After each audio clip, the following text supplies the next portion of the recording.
Welcome to Real Judaism with Rabbi Ari Klapper. Unfiltered wisdom for Jewish life. Okay, welcome back. We are here in Perek Gimel, Chelek Daled, limud Torah. We're in the last Chelek over here. The whole theme of the last Perek is Lesle Migarma Klum. It doesn't have anything of itself. And really, this is like, he brought it out, this is the essence of Shabbos, but he's bringing out other aspects, other places where you find this concept. And yes, ultimately, we're going to tie it all back to Shabbos. But here, this Perek on limud Torah is really quite remarkable. The essence of learning Torah. Learning Torah is an unbelievable thing. Just as an introduction to this Perek, having a ruler who makes decrees that you have to do this and you have to do that, seems like to be a very logical thing. It's very logical. In order for a society, a community to live, you need to have basic rules, and the basic rules involve respecting other people and respecting other people's personal space, business rules, how we interact with each other in order so that everything could be, every person can be given a fair chance to succeed. And that's very logical, which is really what the idea behind the Sheva Mitzvahs B'nai Noach is. That everybody needs to start off with a certain, ground rules. This is how we're going to behave. This is how we're going to act, and we're gonna be able to create a society like that. So if God wanted to make rules like that, I understand. If God wanted to have other rules that were specific to the people that were closest to Him, you have to have a certain uniform. You have to talk a certain way. You have to look a certain way. You have to look at this. You can't look at that. Certain rules, right? With that, we can understand that also, right? There's dress codes. If the president finds out that you're leaking information, whatever, you're out, or even worse than that. So that we can understand. But here in limud Torah is something that's really unbelievable, because Torah itself is purely spiritual. And Hashem created an amazing mace, and that is that He took the Torah and He put that something purely spiritual into physical form, and He gave it to us, and we have the ability to connect ourselves with Him through the Torah, which is an unbelievable thing. The Torah is the bridge between something that we cannot understand, a spiritual force being that human beings can't understand. And Torah bridges that with the finite human being. It doesn't even really seem to make sense. How is that possible? Very similar to how you can have life in the first place. What's giving a person life? His soul. Why is his soul connected to his body in the first place? Where is that connecting point? Where is it? Right? How does the soul stay connected to the body? It's something that how do you understand it? There has to be like a connecting piece, right? You have two things that you want to connect them. There has to be, but this is, it's just, you need an adapter in order to connect it to the two. They just don't go. What's the adapter? What's connecting? It's a pellet. So that's what limud Torah is. We're actually hearing the words of Hashem. Now in this Perek, we're going to go even beyond that. We're going to see how far limud Torah can go, that a person can be totally bottled to Hashem. Totally. So let's go. Let's begin. Up until this point, we talk about different mitzvahs that Hashem has, and ma'asim toivim. The main way of HaKadosh Baruch Hu revealing Himself in this world is through the study of Torah. Shemahus limud Torah b'shleimus. What is the essence of learning Torah in its completion? Is kishalomin mitzido lesle migrame klum. Is when the one who's learning, he himself does not have anything. Hu rak mare l'shchina midaberes mitoch grono. He is only like the mirror that he's reflecting back Hashem. Meaning the Torah is the words of Hashem. Right? What does Hashem want? It's in the Torah. Do you want to hear from Hashem? Yeah, look in the Torah. These are the words of Hashem. That's what they are. So when a person is learning, the highest possible level of his learning is that he's not even there. Not even there. Now, it's kind of like a funny thing, because we daven v'sein chalkeinu b'sorasecha. We should have our chelik in Torah. Now, our chelik in Torah l'chorah means our connection to Hashem through that Torah. That's what it means, our own personal, unique connection to Hashem. But Moshe Rabbeinu, who was the conduit, he was the one who brought Hashem's Torah to Klal Yisrael, falls into this category, as we'll see, Bez Hashem, as we move along in this parak. Hine Paro, let's start with an example of Paro. Paro lo yodo ledaber b'lashon hakodesh. Paro didn't know how to speak Lashon HaKodesh. He didn't know how to speak the holy tongue. Shekol mitzius HaKedusha hi alokus v'teva eino la'adam ba maga yad. And the idea here is that Lashon HaKodesh is also Kodesh. It's also holy. And therefore, it's not in the realm of Adam, of man, to touch something that's Kodesh. Like we just said before, Kedusha, Ruchni, is not something that can be touched by physicality. Aval be'em is lo rak Paro. It's not only Paro couldn't do it. Ela gam Moshe Rabbeinu, even Moshe Rabbeinu. Gam shaya kvar navi gomor. Even though Moshe Rabbeinu was a navi, kishegiya lilmod divrei Torah, lo hayechol klot klum. He wasn't able to understand it. We had duim divrei Chazal. Shekol arboim yoyim shahaya Moshe al har Sinai hayelomei Torah v'shoicheach. Chazal teach us in the Medrash that the 40 days that Moshe Rabbeinu, the first 40 days, from the time he went up by Vav Sivan until he came down on Yud Zayin Tammuz, he was learning Torah, but he wasn't able to hold on to it. He wasn't able to retain it. Ad shenitna lo HaKadosh Baruch Hu b'matana, until HaKadosh Baruch Hu gave him the whole Torah as a gift. Right? Rashi brings this down, I believe, in Parshas Kisisa. V'chein kishiroa Moshe es yeshivaso shel Rabbi Akiva. So also the Gemara Menachos says that when Moshe Rabbeinu saw the yeshiva of Rabbi Akiva, halach v'yasha b'seif shmona shuros, lo yodeh ma'hem omrim.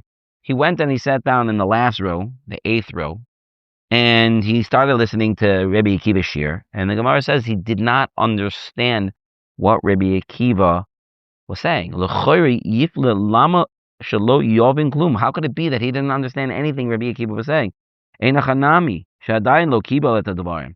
He hadn't yet gotten the Torah about ma'ishna mitalmid shenichnas lebeis medrash shalomdim mesecha shelo lamon miyamav shetoifes ksat mina inyan. Why is it any different than somebody who walks in the first time in yeshiva, new masechta, and it's something new, and what, he doesn't get anything? Nothing.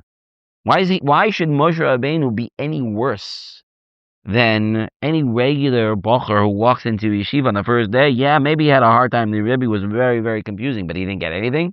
Nothing. And it says here Moshe Rabbeinu didn't understand a word of what Rabbi Akiva was saying.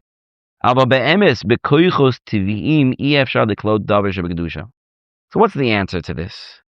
The answer is that, like we were saying before, what physical nature cannot grasp Kedusha.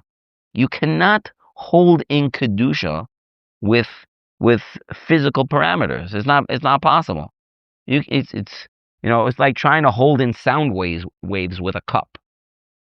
Cup is great for water. It can hold water, but can it hold sound waves? Can it hold something that has no connection at all?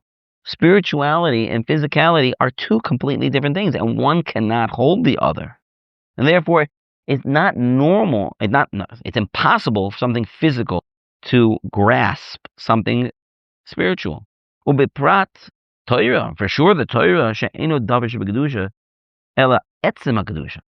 Torah is much more than just a holy thing. It is the essence of Kedusha, the essence of holiness, the essence of something that is way beyond our physical understandings of things. She'Torah hi dvar Hashem mamish. It is the words of Hashem. That is what it is. It's a Hashem. Hashem is speaking. Hashem is speaking. What does that mean? It's like Nevuah. It is. It's like Nevuah. Right? When Klal Yisrael received the Torah in Har Sinai, there were koilus ubrokim. V'royim es hakoilos. They saw what was supposed to be heard. How do you explain such a thing? How can you see something that you're supposed to hear? And how do you hear something that you're supposed to see? That doesn't make any sense. It doesn't make any sense to our physically limited people. But when you're in a different world, when you're in the world of Ruchnias, it makes perfect sense. Well, we have to be in that world in order to understand it. So how could we possibly grasp Torah in the first place?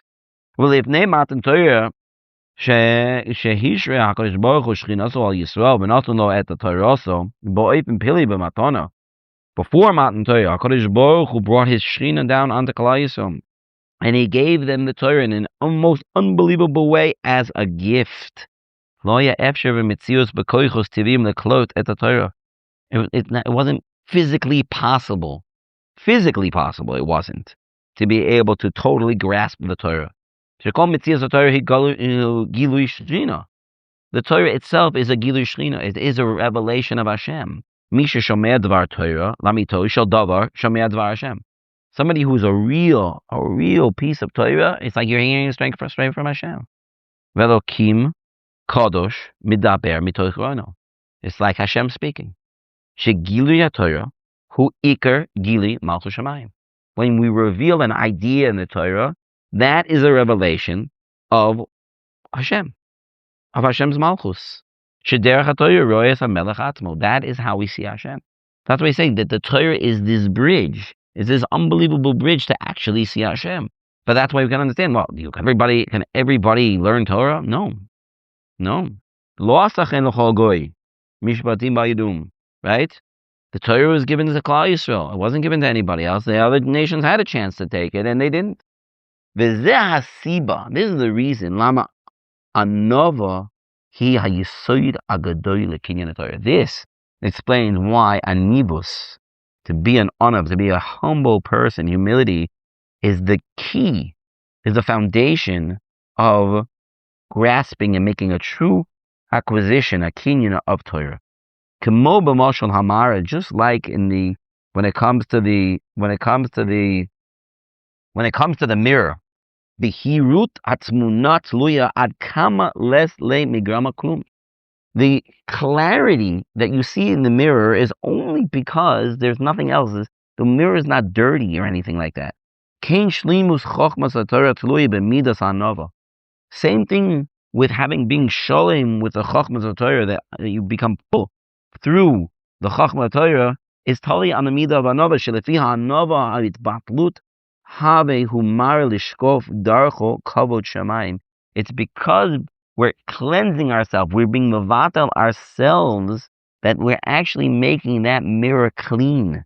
We're making it that there's nothing else there, that it's crystal clear, there's no smudges, there's nothing else. There is nothing but the mirror. There's no extra film, there's no fingerprints, there's no dirt, there's nothing else there except for the mirror. If there's nothing else there except for the mirror, then you see with complete clarity. Let's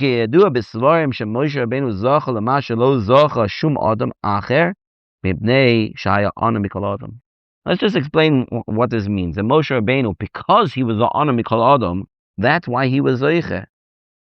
What behind the midah of Anava is, if you really want to reveal the Torah, and for the Torah to be really revealed, we have to take away the physicality.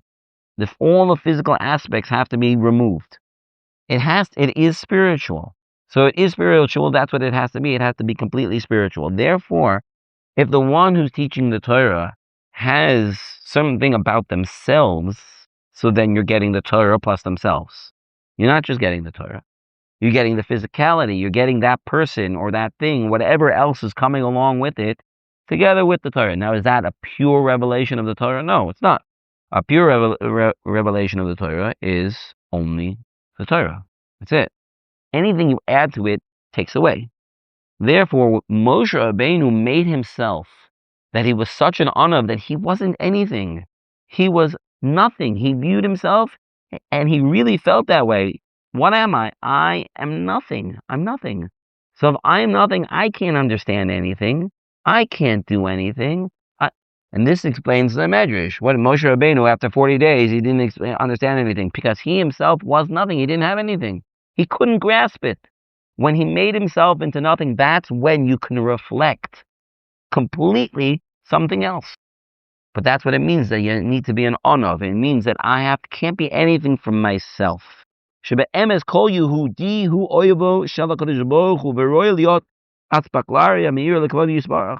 Jew has this ability to love Hashem, to be davuk to Hashem, and create that feeling, that sense of nothingness, that you can be completely clear. I'm shakuf. I am completely see-through. Why? Because I'm nothing. But then through me, you can see the Torah. Because if I myself made myself into nothing, so then through me, the words of the Torah can come out. That's what Moshe Rabbeinu was. Aval kasher margish ma'aleoso v'gadlus atzmo. But when a person feels like I'm somebody, I'm something, harei ze kemara shetzior alav b'tzvoim. That's like a mirror. You wrote on the mirror. You put something else on the mirror. Even if it's something very nice, and it's like a nice border around it, and if you change the mirror that makes you look nicer. But now you can't see everything clearly anymore. But it's prettier this way. You want to see the word of Hashem. You want that Gilui Shechina. It has to only be a Gilui Shechina. Only. I'll just add an extra point over here. It's not written in here, but the Maharal writes in Nesivos Olam an amazing thing about Rabbi Akiva. That Rabbi Akiva also reached a level where he was so davuk to Hashem that he was totally mevatel himself to Hashem. Totally. There was no separation between him and Hashem.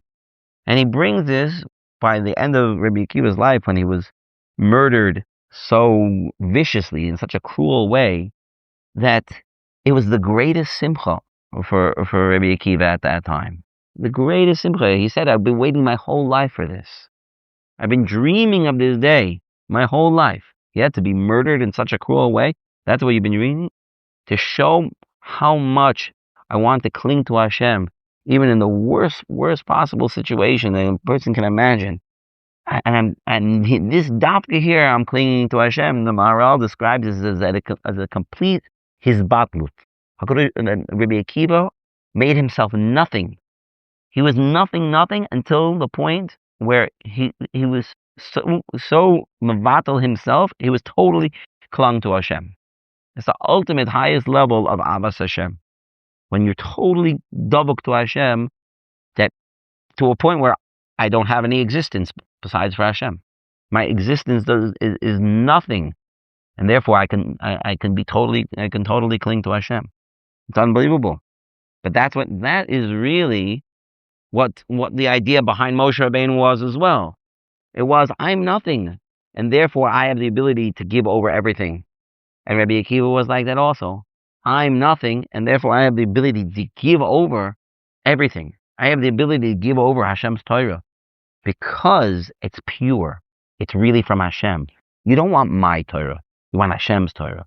And I'm going to give you Hashem's Torah. Hashem needed that pipeline. That pipeline was Moshe Rabbeinu.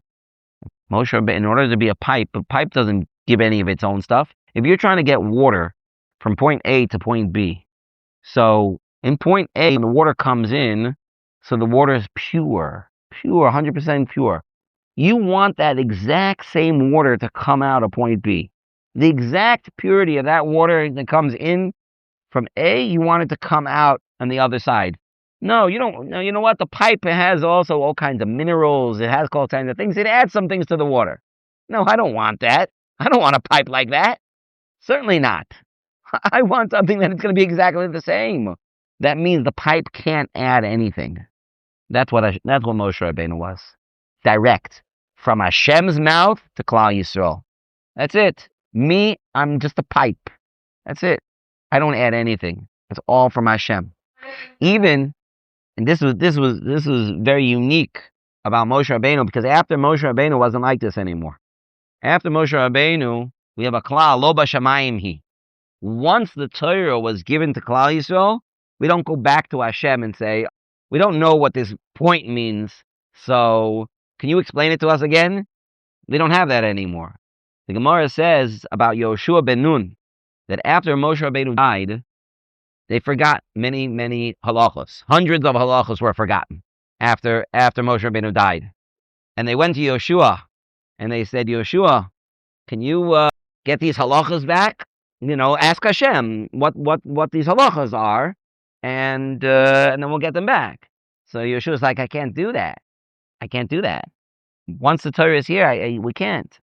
We can't do it anymore. There's a whole ma'isa there, how they were able to, through their learning, to bring out the halachas back. Neo ben Kanaz, the Gemara talks about.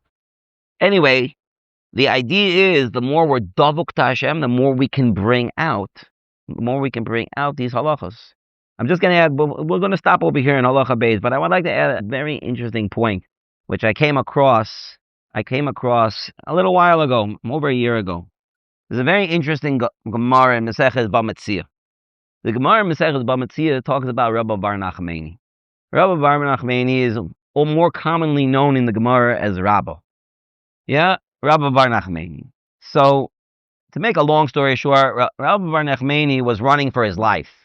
And he was in trouble with the authorities didn't like him. They wanted to get rid of him, and he was running away. And what happened was that he ran to a certain field, and he rested there. The Gemara tells the following ma'isa happened in that field. While he was there in the field, in Shamayim, in the Mesifta Derakia, in the great yeshiva in Shamayim, there was a machloikis. A machloikis in Hilchos Tumas Tzaras. Then what do you think they learn in Shamayim? They only learn Nashim Nezikim? No, they learn Taras also. So there was a machlokes in Hilchos Tumas Tzaras, whether a certain type of nega was tamei or tor. That was a machlokes. Who was the machlokes between? There's a machlokes between Hashem himself versus the rest of the yeshiva, the Mesifta Derakia. That was a machlokes. Is it tamei or is it tor? Right? HaKadosh Baruch Hu held that it was tor. And the rest of the Mesifta Derakia held that it was tamei. That was a machlok. So they asked, who should be machriya between us? I think in the Drasha Saran they have this discussion over there. It's Peledik, right? Who should be machriya? So they said, Rabbi Bar Nachmani. He's miyuchad. He knows Hilchos Negoyim very well. Okay. He came out with a psak tohor. If you look in the Rambam paskins tomei on this halacha. Very interesting. It paskin against HaKadosh Baruch Hu on this. I'm not going to get into how you could do such a thing. How can you paskin against HaKadosh Baruch Hu? That wasn't the point of the story. The point of the story is actually a side point in this, and that is that there's a Tosefta. In the Tosefta, it also brings that there was this same machloikis was another machloikis tanoim, and there was an opinion of Rebbe Lazar Rabbi Shimon over there who also held like a Kadosh Baruch Hu that this particular case the din was Torah. That's how he held. He said Torah, just like a Kadosh Baruch Hu said Torah, he said Torah too. So the Chasdei David, who's a parish on Tosefta, writes the following. He says, Rebbe Lazar Rabbi Shimon was the son of Rebbe Shimon Bar Yochai. And Rebbe Shimon Bar Yochai was in a cave, learning in a cave for 13 years. They weren't doing anything in this cave but learning Torah. Nothing. Just learning Torah for 13 years. Says the Chasdei David, the Rebbe Lazar Rabbi Shimon was zoiche to come to the same understanding of this halacha, just like HaKadosh Baruch Hu himself, because he was sitting and learning for 13 years straight. That's how he was able to come to understand the halacha like Hashem understood the halacha. Amazing thing. An amazing thing. That a person can connect so deeply to the Torah that he can actually think like Hashem. That's what it means to really truly be davak to HaKadosh Baruch Hu in Torah. This is not coming from himself. This is coming from HaKadosh Baruch Hu. But you have to work and work and work in order to get to that level. Okay, sure. We'll stop over here. Bez Hashem, talk to you next week.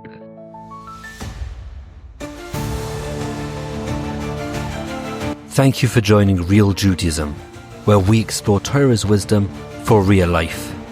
Created by J Foundations and produced by Eli Podcast Productions.